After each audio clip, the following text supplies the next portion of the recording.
Each year, the church celebrates the feast of the Holy Family on the Sunday following Christmas. And this seems to be by design. Last Tuesday, our sights were on an infant wrapped in swaddling clothes and lying in a manger. Shepherds, angels, even some early magi are present in the scene that is in front of the altar. It is the feast of the Incarnation, God becoming one of us. But if we focus just on this birth, we could say that he's really quite different from us. A virgin birth, born in a stable, kings coming to worship. What today's feast does, the Feast of the Holy Family, is to remind us that the Lord grew and developed in a family, maybe quite similar to ours. Day in, day out, his experience was with Mary and Joseph and maybe an extended family. While we know little or nothing about his years in Nazareth, we can speculate that they were quite routine and ordinary, not unlike our own lives today. Surely it was a different routine, a different sense of the ordinary, a different culture, reflective of his time and place, but ordinary in the sense of living in relationships.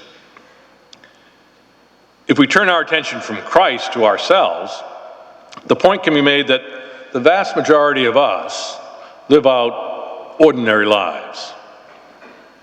One consequence of this is that we work out our salvation in ordinary ways, usually in how we relate to others. We're not a foreign missionary or a great social worker, but we live as mothers and fathers, sons and daughters, brothers and sisters. To be sure, there are hundreds of different stories when it comes to families. In addition to the traditional nuclear family, we talk about blended families, single-parent families, dual career families, and sometimes, especially in urban settings, we have grandparents raising grandchildren. My point today is not to address these particular stories, but rather to stress the fact that most of our lives deal with family relationships, for better or worse. The Feast of the Holy Family might be an invitation for us to focus on the relationships we have in whatever circumstances we find ourselves. I've mentioned before some advice that Lady Bird Johnson gave, the widow of President Johnson, when she turned 75. And it's advice I think is worth repeating. When asked what she'd like to advise others to do, she responded that she would ask people to do each day a little more than they thought they could. Each day, do a little bit more than you thought you could.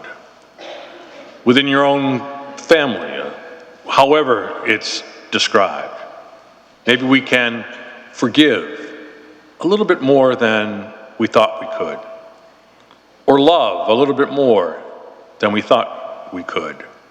Or be patient a little bit more than we thought we could.